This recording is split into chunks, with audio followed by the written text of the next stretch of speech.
obviously happens in this obviously happens in loads and loads of different ways in church already, through the preaching on Sunday, through the fellowship, through refresh groups, and loads of different things. So we're not the only people doing this, but that is kind of what we hope to do. So how do we do that in women's ministry? Or should be the next bit, is that we help to encourage one another, we care for women, we do discipleship, we try and reach out to those in the community and the friends that we have through evangelism and sort of outreach events, and through teaching opportunities and training. And so some of that comes through events that we attend, like the Bristol Women's Conference, but we are also hoping to do some more things ourselves this year. So our kind of plan for the year coming up is that first thing to talk about, discipleship. So we're hoping that although many people have been involved in discipleship in small groups and things in different ways in the past, we really want to encourage people to do this for everybody, really, to be doing this kind of one-to-one or in a small group, just because of the brilliant benefits it has to read the Bible and pray together. I found it incredibly helpful in the groups and relationships I've been involved in over the years. And so we just want to kind of enable that for everybody. So we've previously had groups that have been organised, and some of those have done really well and others have kind of fizzled out. So we felt that actually it's a lot easier really to just organise to meet up with one other person. You don't have to make sure everybody's diaries are coordinated and all of that. You can just meet up one-to-one, and actually it's good to build those one-to-one relationships, and people fed that back through the survey. So the idea would be that you'd read the Bible, or possibly go through a Christian book together, applying it to life. There's kind of an opportunity to be a bit accountable if you're trying to aim to put something into practice in life, and to pray for one another. And this works really well if you meet at least monthly. We'd aim for that kind of through the year, and then at the end of the year, you think, that was great, but actually I'd quite like to meet with somebody different now. That's fine. It's not a thing that you're sort of signing up for and kind of going to go on forever evermore.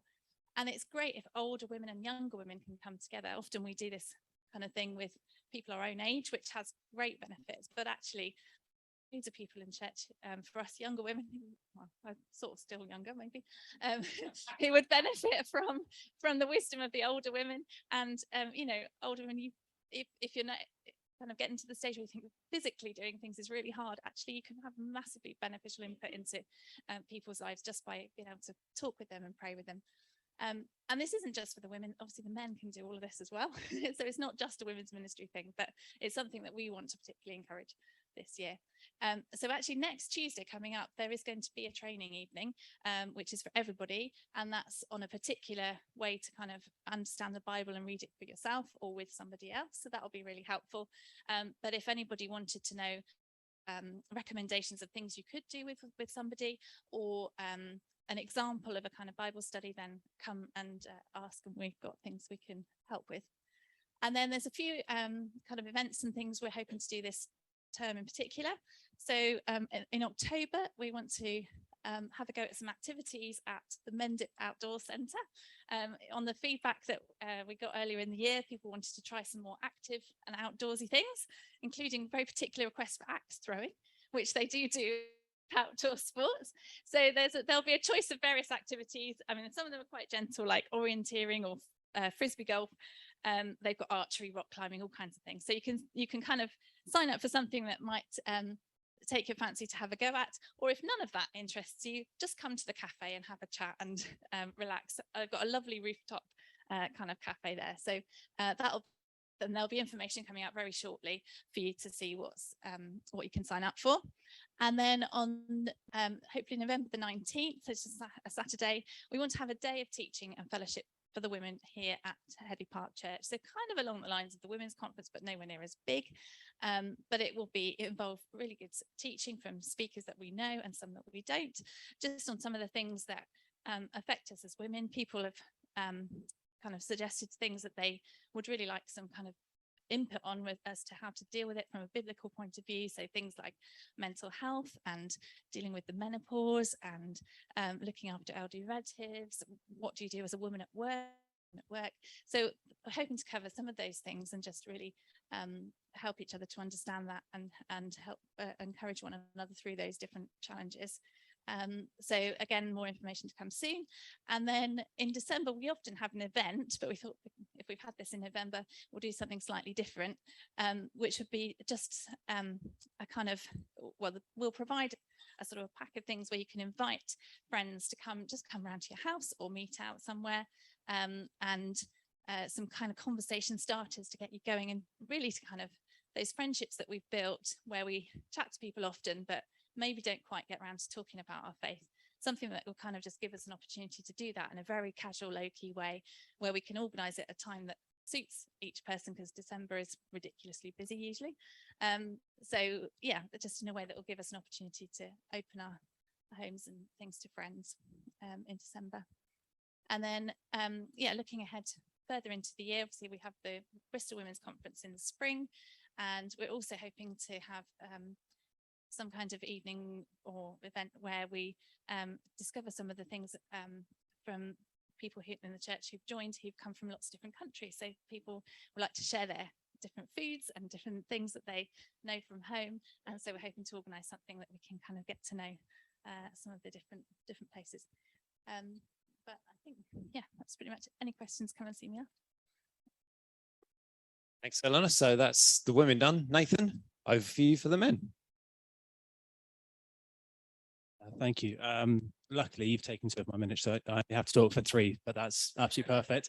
I think that pretty much sums up our problem as men, is we just don't really talk very much. So men at Headley Park, there's kind of 2 main things that we do, sort of 2 brackets of what we do. There's the outreachy sort of stuff that we do, and then there's the encouraging, challenging and nurturing each other in our relationships. So in terms of outreach, we breakfast, which is really, really good. I absolutely love it. There's a team of us who get together to cook a breakfast 4 times a year. We're always keen for more people to come in. It's one of the highlights of my week, just hanging out with a couple of the guys, and my week, what is that, 3 months? What's that? My quarter? One of the highlights of my quarter. It's hanging out with the guys in the kitchen, chatting, catching up and that sort of stuff, and then serving the food. It's always really well attended. It's amazing. It's great to invite people to. So that's fantastic, is one thing that we do. But I'm really, really keen that we get to know each other better. And I think that's something that we really need to do as men. And I'm speaking for myself here, thinking about the last couple of years through different things that have been going on. Probably the people who know most about me are my work colleagues. And that's probably not the right thing as a Christian. If I'm talking about stuff and talking about things that are going on in my life, I should probably be talking to other Christians who can give me godly advice rather than some guys at work. So I'd really like to try and develop that as much as possible. Last year we did a men's convention, which was incredible. I'm not normally the sort of person who likes signing up for these sort of things, but I went along to it last year. It was probably the best thing I've done this year. Like, it was absolutely brilliant. And actually one of the best things that happened last year was there was 5 of us who went in a car together, and we just chatted to each other, we joked with each other, we got there, we prayed, and that was just really good for my heart. And then hanging out with a load of people from Headley Park outside of church was brilliant. It's happening again this year on the 15th of October. It's going to be, if it's anything like last year, it's going to be incredible. It's on Almost Leaving a Legacy and Leaving Something Behind. Tickets are on sale now, £15 early bird. I think it's until the 15th of September, and then they're £20. If you want more information, speak to me. It'd be great to have a load of us going together, because honestly, it was incredible. And then a new thing I want to try and introduce, which is sort of to try and develop and deepen relationships amongst all of us. I find sometimes on Sundays, and even at Refresh, it's quite hard to have those one-to-one conversations where you really get to know someone. So I'd like to introduce some prayer walks that we'd have just around the Malago. I did a test run last weekend with James Brabner, and we just walked around. It took us 20 minutes to do a loop of the park. Then we prayed for 10 minutes, and it was really, really good. And I think that'll be a good way for us all to get together. Half an hour, whoever shows up, off we go. We chat, we get to know each other, we get to know what's going on in our lives, and we get to spend some time in prayer. So I'm really excited about these happening. I'm thinking every 2 months or so, but it's a new thing, so we'll see how it goes. And then the final thing is, I'm in charge of the men's team, which is me. So if anyone would like to join my team, I'd absolutely love that.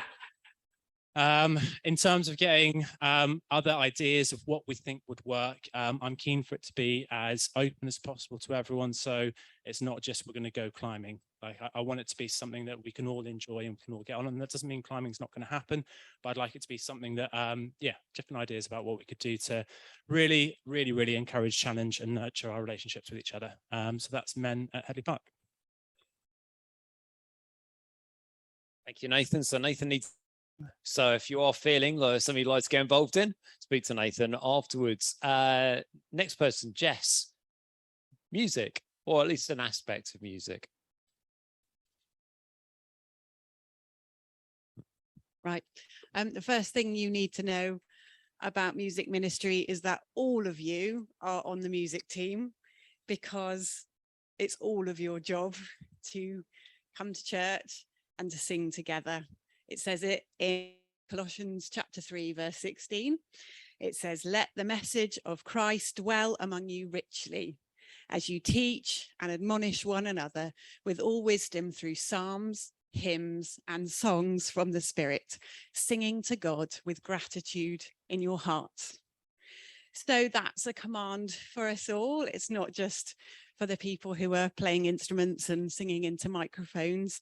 And actually, I would say as a team, you do well. So thank you. Yeah, I think wasn't it a real blessing on Sunday morning when the church was full? And I think the most noticeable sound wasn't the drums, the piano, it was the sound of everyone's voices. It's such a blessing when we all sing together. So, you know, it's a command for us all. It's a part of the service that we all take part in. We're singing to God with gratitude in our hearts because God is so good to us. And hopefully as we sing our songs, we remember that. It reminds us of those truths. And also we bless each other as we sing. Notice that in that verse, it doesn't just say we're singing to God. It's not like a little you and God moment. It's for us to sing to each other almost. And I find that, I guess I'm very lucky that I get to kind of I get a good view of everyone singing, but it blesses me so much to see the different people in our congregation praising Jesus through the situations in their lives that I know about, because we know each other, because we're a church family. And also I just think that as we sing, it's almost like a battle. We're kind of protesting against just the things that the world tells us all week. And then we get to stand together and we get to proclaim the truth. We get to say, actually, God is good. We can trust him. It is worth living our lives for him.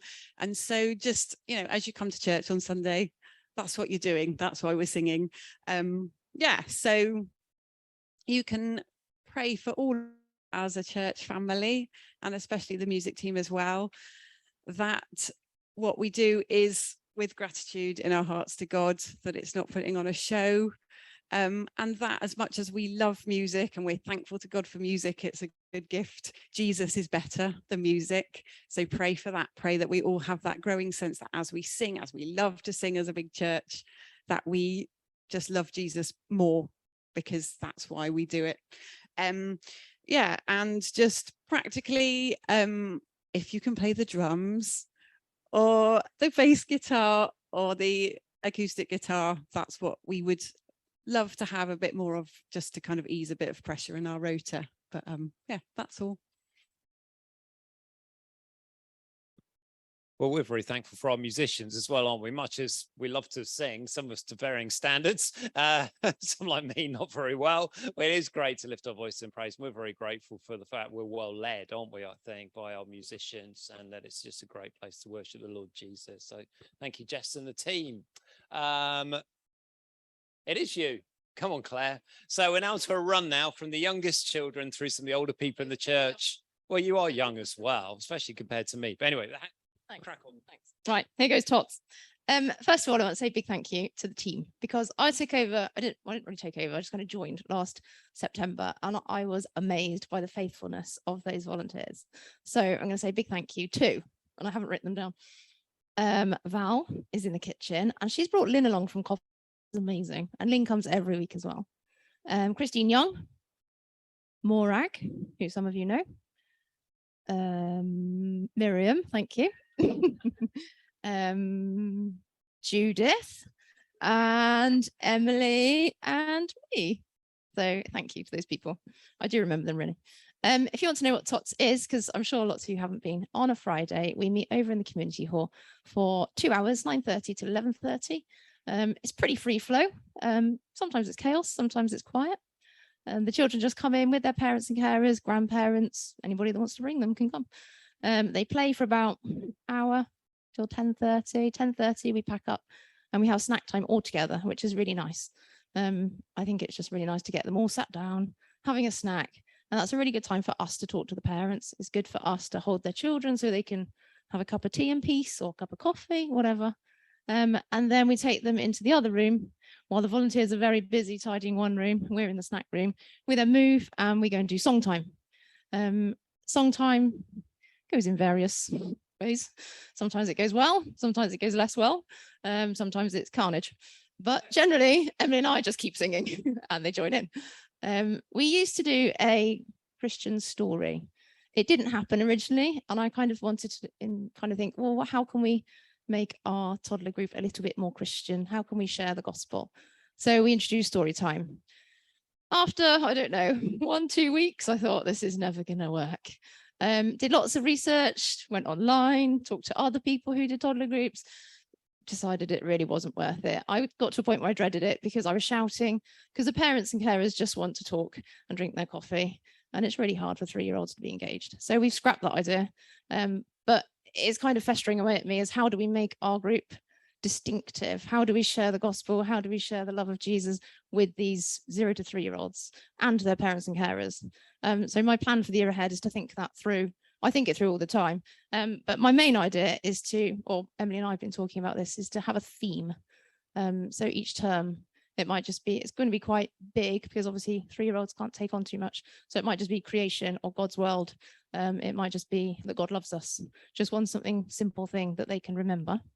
The teacher and me can't help but think that I need a little bit of an educational area in TOTS.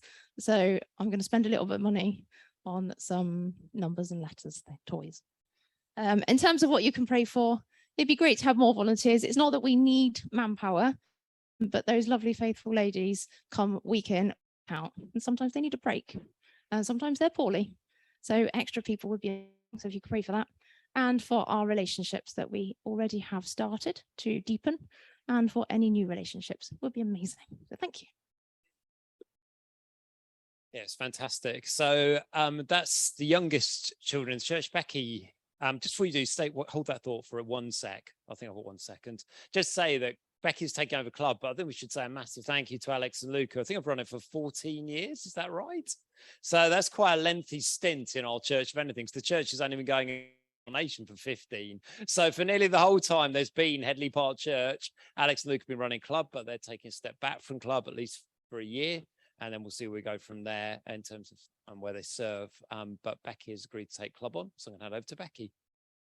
Thank you. And that was absolutely my first point, to thank Alex and Luke, who have just been amazing. And that's the biggest prayer point from my perspective for this year. Is we often joke that particularly Alex is our responsible adult on a Friday night, and we're kind of left with no responsible adults anymore. But yeah, just pray for that as a team, as we kind of transition into club not having Alex and Luke, that we can kind of settle into those new roles and figure out what we're doing and how we're doing it, and continue to build on the great work that they've done.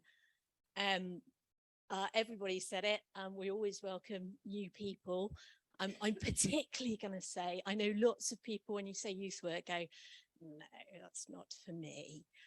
If you think that, please speak to me on Sunday, because I am about 80% sure that I can teach you that maybe it is. You'll fill in the rest. There isn't a typecast for youth work. Children are really varied and need lots of different adults engaging with them. So yeah, if you have the ability to listen to a child and show interest in them, you can do youth work. Yay! So yeah, do pray for that. I think a really kind of big thing for me is it never ceases to amaze me that actually we have the privilege to share the gospel and teach children from the Bible. Lots of the children that come to club don't come from Christian homes. And we can actually open the Bible and say, God says this, and that's okay. So just continue to pray for that. It's an amazing privilege that we have in our country that we can do that, and long may it continue.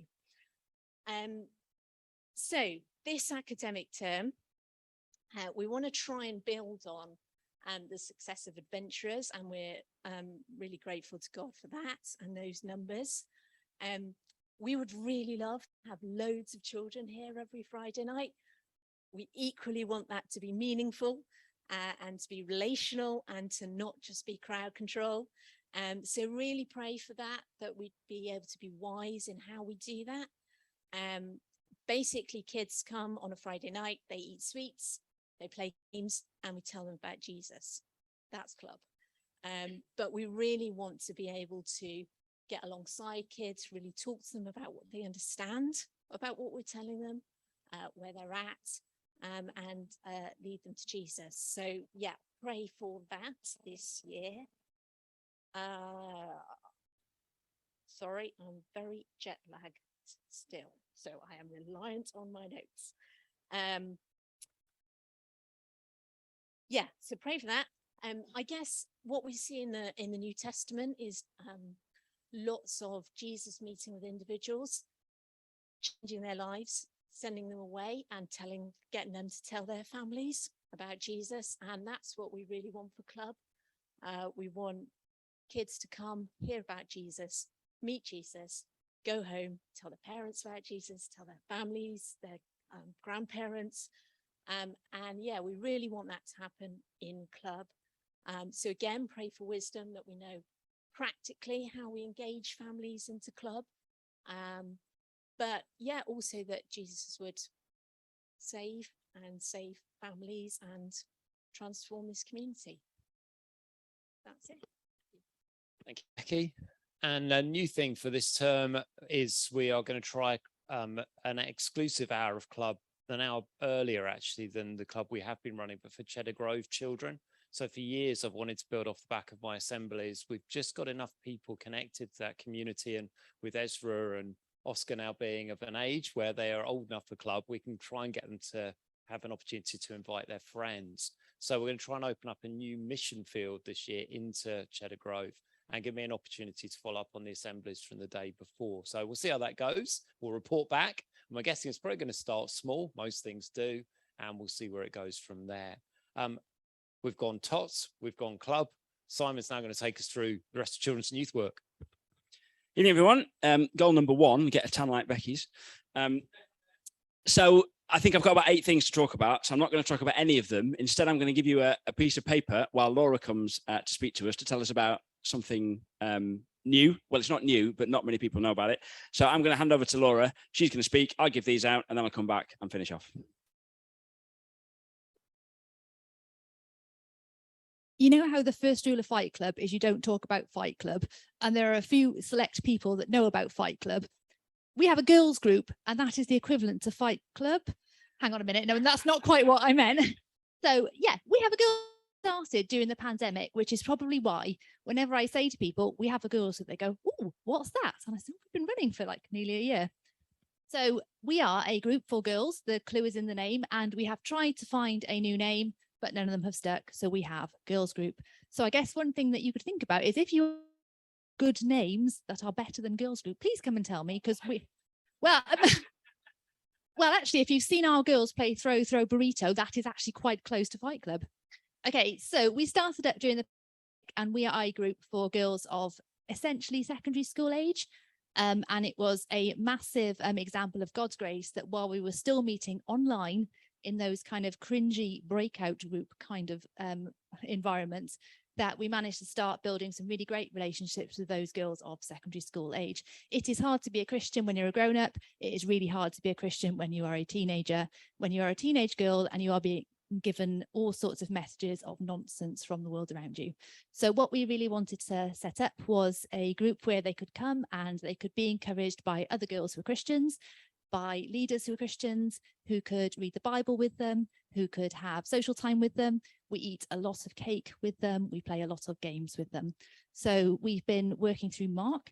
We really want to show them Jesus. So I think these girls, they're wonderful. They know the answers, but it's head knowledge and not heart knowledge. So what we really want to encourage with these girls is to develop a real living relationship with Jesus.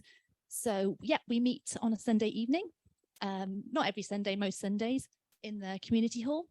So things that you could pray for. We could meet more if we had more leaders. It'd be great for more leaders.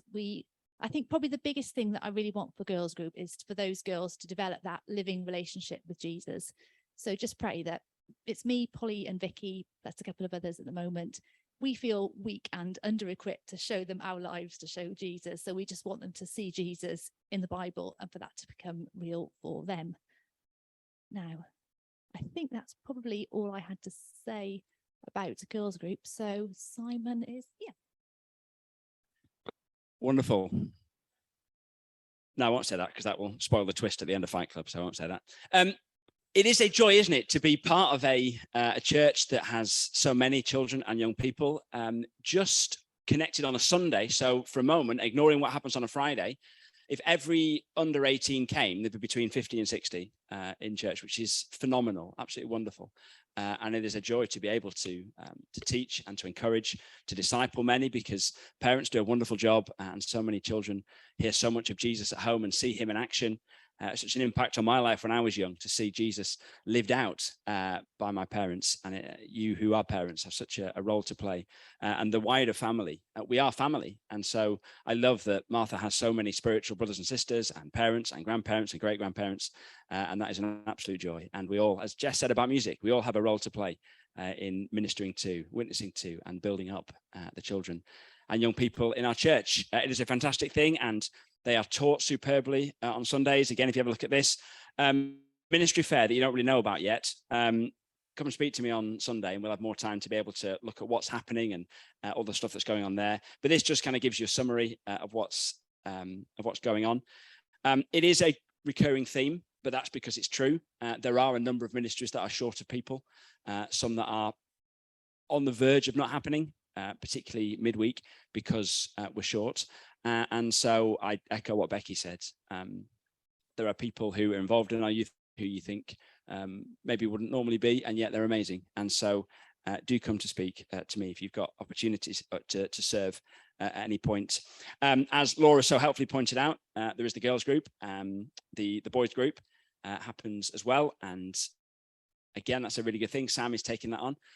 So he's leading that. So that's going to be a really good thing and a real blessing to the boys there. And then one thing that isn't on here, but maybe some of you don't know so much about, is that as the youngsters get to year 10, year 11, we try and set them up with a mentor within the church and just to meet kind of one-to-one and just again aid that transition from being a young person in the church to being a young adult in the church. For some, it's preparation for university. I know Isaac has benefited greatly from his relationship with Mark. And that's a real blessing there. And there are others in the church who have had lots and long-standing relationships that maybe don't know so much about. But I'm always on the lookout for mentors who have got some time to invest in a young person and to share life with them, share family life with them, open their home, show them what family life looks like at whatever stage you're at, and just great opportunities to be with someone, to walk alongside a young person as they find their place in the world. This year we're going to the boys and the girls groups going to meet him, but we're also going to bring them in. We're going to do, I don't know if you've mentioned this already while I was away. No, we're going to go through a book called The Secular Creed by Rebecca McLaughlin, who has taken 5 statements that our culture shouts at us and has analysed them from a Christian perspective. And we're going to look at those things. So we're going to start this term with love is love and trans women are women, and just look at what the Bible says about those things. And we're going to make sure that the kids come in as well, so they get that, because school is shouting these things at them as well as culture. So it'd be really good to have them in that. And again, for you parents to be picking these conversations up at home. For all of his faults, I love a quote from Mark Driscoll, who says that school is always in session and the teacher. And that goes for both parents, but there's always teaching opportunities, always opportunities. As you're, I can't quote Deuteronomy because I forget, but as you're walking along the street, as you're sitting around at home, there are always opportunities to point to Jesus. And so that's a wonderful, wonderful thing. If you want details, we haven't got time to do all of these details now. Come and speak to me, particularly on Sunday, but at any point. And if you think, I don't really know what I do, I've got any experience, but I'd love to be involved, that's a wonderful conversation that I'd love to have. Thank you. So that's our youth and children's ministry. But that's not all we do. So you and Mary Jane, do you want to come and talk? I don't know who's coming up. Mary Jane is going to talk to us about owls, which I will never again try to explain what that means because it always goes badly. Hello. As Neil's just said, that you and I run this together. It's a social event, and sorry, it's a social event, and it was a group set up for people in the 50 to 60 year age group. But when we were asked to take it over, people asked who were older than that to carry on or to join. So it's now for over 50s, and it's at that point that we decided that we would change the name to Owls. So once and for all, should we sort out what this means or what it stands for? It's older, wiser, light-hearted, or sociable. So for any one of those, and you're over 50, you're able to join the group. We try to get together 4 times a year, and it's to have fellowship, fun, to chat, to support each other, and to hopefully make long-lasting friendships. What have we done since we've taken over this group? Well, we've had 3 Christmas meals. The last one we had at Chew Kitchens, which was fantastic. We had the main room, and it was full of owls. We had 40 people there. We had a 2-course meal. And the best thing about it was the first time we'd met since COVID. So it was a really joyous occasion. We agreed to or invited people to go to Strictly Ballroom at the Hippodrome. This did highlight a few problems for us with being such a wide age group. We chose to ask for the cheaper seats because we thought that would be inclusive for everybody, because finances are difficult for some people. And then we had comments coming back, well, I can't get up the steps. Those seats are too uncomfortable. As it happened, COVID took over and we weren't able to go anyway. We've been to Westonbirt Arboretum, and I don't know if you know, but there's 2 areas. One where you can have a guided walk, and you can have mobility scooters. Just be careful with some of our old members with mobility scooters. You have to watch your back and go careful. Even people who can drive were causing problems, but there we go.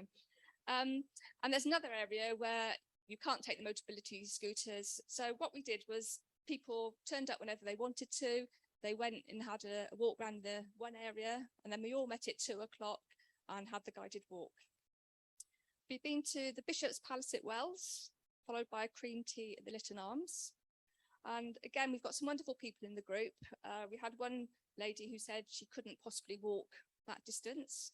So another person very kindly agreed to pick up the wheelchair from here and pushed her around for the afternoon. So that was great. We've been to St David's Hall in Cardiff to see Stuart Townend, the Cambrensis Choir and Orchestra, and the St David's Praise Choir. And we had a lovely time listening to music, listening to singing and joining in hymns as well. And we all came back feeling very blessed and encouraged. Recently, we've had a Skittles morning followed by a meal. And again, some people felt they would like to come to Skittles but couldn't join in. So they came and watched because of their health problems. And we had a meal afterwards, and some people just turned up for the meal, which was just great. It doesn't matter what you can do, what you want to come for, then you can come at whatever stage. 2021 in the summer, we had a cream tea at Jan's house. She's got a beautiful garden overlooking the Mendip Hills, and we had lovely weather, and we all enjoyed that. So we thought we'd do it again this summer. Unfortunately, we chose the hottest weekend of the summer, which was 34 degrees C, so we postponed it.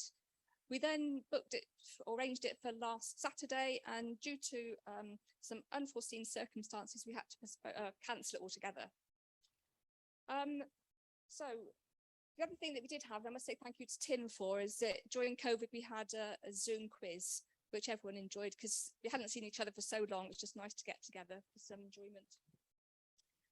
So as you can tell, we try to vary the activities, aim to keep the cost as low as possible, try to be inclusive. If people are unable to participate in the activity, we have encouraged them to come and watch and or join in or just turn up for the meal.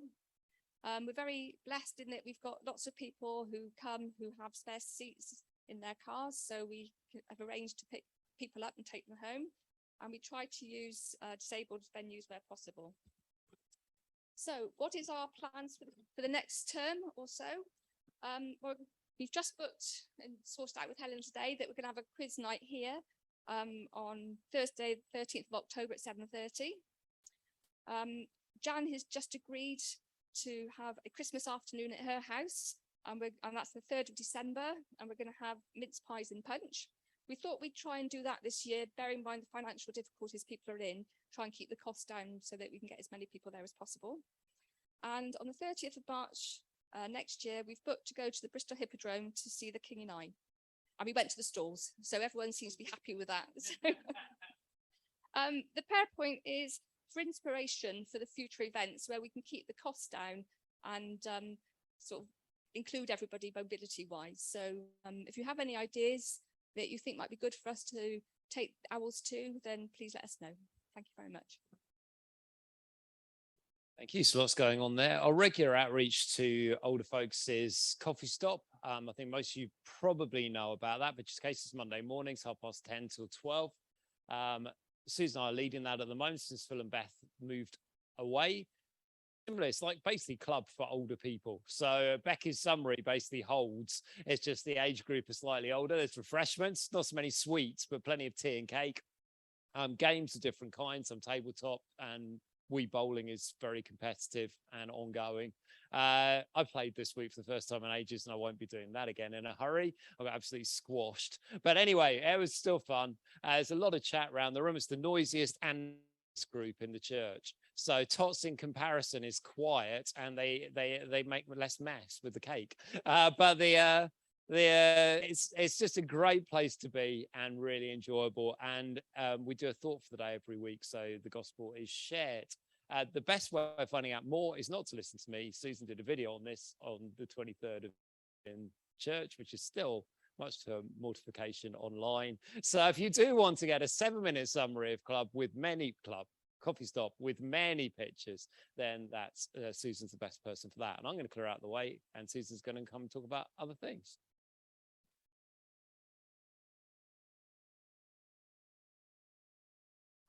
Thank you. So I'm down to talk about pastoral care, but it's important to remember that I'm just a pastoral care coordinator, and actually the ministry lead for pastoral care is the eldership. So I'm going to hand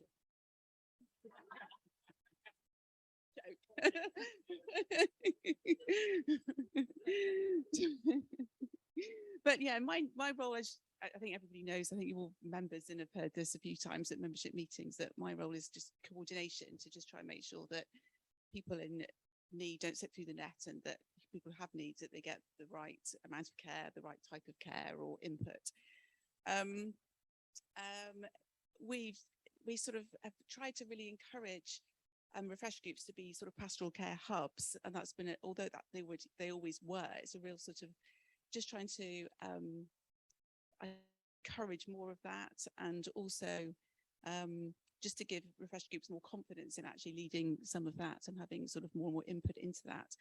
And I think I've noticed a real difference since that's, since we sort of highlighted that. And I think that's worked really well. I don't know what everybody else thinks, but I think that's worked really, really well. So just to continue to encourage that, really. And just saying that those people who aren't in refresh groups, and I'm still a person amongst many, men's ministry, women's ministry, who can be contacted if people are concerned, they feel needs aren't being met, then I can help coordinate sort of things in the right direction. And if there are significant concerns, please make sure those are flagged up with the eldership, because obviously they have overall responsibility for pastoral care. So I think that was the main thing. One of the on a practical front, the thing that we still struggle with is things that are needed in the weekday sort of 9 to 5. We know that the church demographic seems to be a lot of young families, and then sort of people who were middle-aged before and offering a lot of help, who are now becoming elderly themselves and perhaps needing support themselves. So there are very few people who are sort of early retired who are fit and able to offer help and available, or people like me who gave up work early. And we really do struggle. I think that's what Claire was mentioning with TOTS as well. It's really hard in daytime ministries or where daytime help is needed to actually find pairs of hands to do that. And just even trying to find lifts is really hard. We've got a little lifts group and there's just very few people on it. So if anybody's available, or you know of anyone in the weekdays where it doesn't have to be a regular thing, but where people might be available sort of here and there, if they could let me know, because it just means more people I can call upon just for the odd thing that might crop up, that would be really helpful. That would be really, really, really useful. And the other thing that really struck me almost today as I was just thinking about this as well is that we've had quite a number of more people into church lately, particularly since lockdown, who sort of single parents, and also people who, increasing number of people who are the only Christian in their family, and that's going to, I guess, become more and more common as society is moving. And I think it's just thinking of ways that we can look out for those people in particular who are the lone Christian in their family, who the only contact they have with Christians is on a Sunday morning, because either they've got commitments with being single parents, they can't easily necessarily pay for childcare, so the only contact they have is on a Sunday morning. And it's just really, I've just started to think today about how can we sort of try and support them better, really. So people, just things like if we've got somebody who couldn't come to a Refresh group because they can't, they've got children, could we either in Refresh groups or other people offer to babysit once a month, so they can come to a group, sort of take it in turns to babysit, so that they can come every now and then and just get that fellowship away from their children, just to build up those friendships, because it's really hard on a Sunday morning just to build up friendships from that. And then also people who are on their own as Christians, just again, it's the one-to-ones that Nathan was mentioning and Eleanor was mentioning. That 20-minute prayer walk, 20 minutes here and there, just to meet with somebody, have a coffee and pray for 5 minutes, or yeah, just to encourage those people who are lone Christians or who are struggling in some way, and the only thing that they can really get to is a Sunday morning, just thinking of ways of encouraging them as well. And yeah, and if you're interested in doing any of that, then obviously it's sort of Nathan, Eleanor, myself can all kind of point in the right direction as well. And then newcomers, got two for the price of one. Yeah, great to see so many newcomers. We've had a couple of newcomers lunches over the last year.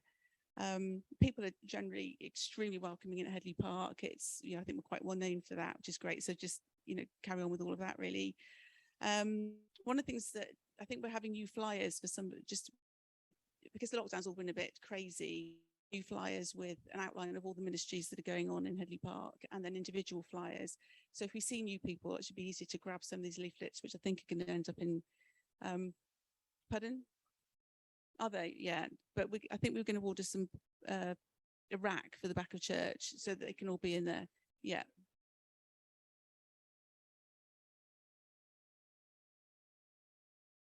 Yeah. And then just with newcomers as well, one of the things that I was taught, which is just a useful technique if you're sitting by somebody and it's just to get to know them a bit better, is just, if you don't feel able to chat very much to them, just turn around and find somebody who you know is really chatty, and then just introduce them to that person and let them do it. Because I think, because not everyone is that naturally chatty, but sometimes it can be difficult. But that's a really good trick. And the other thing that I was taught when I started Highfields is that he always used to introduce anybody he knew met to two people that day. He always made sure he just grabbed anyone, hopefully somebody who had something in common with them, but if not, just anyone, so that when they came back next time, they'd actually talk to three people, so they felt as if they just hadn't spoken to one. If that person wasn't there that week, that it was sort of starting scratch again. So that's another tip as well. It's just to think about sort of ways of just engaging newcomers, because we are getting a bigger church, and there are people who say, oh, I've never met this person before, who's that? And so it's just finding little ways of encouraging those connections. And also the other thing that really struck me as well is hospitality. Is that there are some people in this church who are legendary for their hospitality, and some of those people aren't in a position now where they can offer as much as they used to.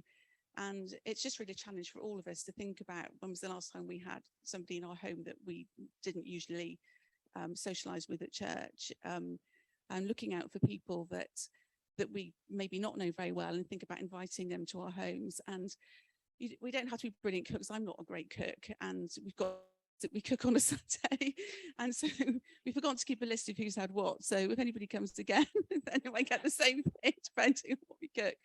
But yeah, if you can cook omelette, cook omelette. It's my friend said to me once, if you want restaurant food, go to a restaurant, and if you just want friendship and something that's going to fill your tummy, then come round to my house. And I think that's the key, really, isn't it? It's just sort of it's about welcoming people, and rather than the actual food they're eating. So that really struck me as well, is the hospitality. And I think it was Vicky that said to me as well, is that sort of when the sort of generations are moving on who traditionally done that, and actually we need the next lot of people to come through to help with that as well.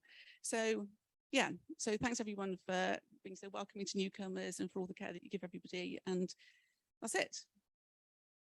Thank you. Right, so we're there. That's amazing. A couple of people want to let you know what they're doing. Jackie has taken on Welcome from Susan, which we're extremely grateful for, especially Susan. So thank you, Jackie. So if you want to get involved in Welcome, it's in a ministry we've often involved new people in, but it does not just new people. We like experienced people to do Welcome as well. So we get a good welcome, good mix, but it's a great way of meeting people. And it's been really encouraging to see a couple of people stepping out of other ministries into Welcome because they want to get to know new people. We've had about more than 60 join since the beginning of the pandemic. So there are lots of people that people just don't know. So Jackie is coordinating that. So if you want to know more about Welcome, see Jackie. Matthew has taken on AV. Did you want to say anything about AV? It's all good. That's all you need to know about AV. But if you've ever wanted to kind of have a go, then speak to Matthew and we'll see if we can get you trained up. That's fair. No. Yeah, so we can always, again, it's a good thing to know how to do. So if you've always wanted to do that, then Matthew's now the guy to speak to. I don't think, is there anyone else I'm supposed to introduce tonight? You've missed half of it, so you're not going to know. Yeah, what's yours, Stu? Oh, well, we'll be thinking, well, we can always do some more hoovering, Julian, don't you worry. Or were you not thinking of hoovering? All right, we will have a think. Simon and I will put our heads together, and we'll get back to you. We know you love doing the projector. We'll have a think about what else could be on the cards. All right, well, that attitude is what we're looking for from everyone, all right? So if we can all leave with that kind of heart, so no, exactly, yeah, then it will have been a very successful evening. The last thing I knew I was supposed to be saying, on Sunday, there's a ministry fair down here. Tonight, there's about 4 here. On Sunday, God willing, there will be, 170 of us, including the children. And what we'd really like to do is get the people that never come to anything like this, knowing what's going on. So encourage people to come down here. The guys you've heard from tonight can have stalls down here, and people are able to circulate, ask questions, find out what's going on.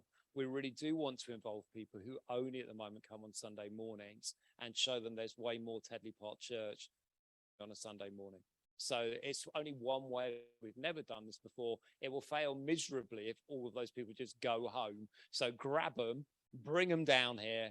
And I think they'll really enjoy finding out about other things. And same for yourselves. If you need to come around and find out more about what your children are learning in Head Start this term, that's just the way we're going to do it this time around. So there'll be refreshments, but also an opportunity to find out what's going on. Thanks for your patience tonight. Millions of things to take in. But it's good to be in a church, isn't it, where God is at work, where people are using their gifts and their talents to serve Jesus, and where people are coming to know him. So all praise to him. And see you Friday night, 6 to 7, if you're not 7 o'clock for you, Julian. Oh, I did forget one more thing. Yeah. John, put my slide up, Isaac. I finished so well. But yeah, just to say, Katie is working for us still on Tuesdays, biblical counselor. She's absolutely fantastic. If you want about anything that you think you might just could do with just a biblical perspective or talking things through with someone, she is amazing. And she was back in today. She's going to be with us on Tuesday afternoons. There is flexibility, but that's just when we employ her. And if you want to see her, you just need to speak to me, because I need to workload, because she can only do a maximum of 3 people at once. But you don't need to tell me why you want to see her. I just need to make sure I'm managing her sessions so that she's given a manageable workload.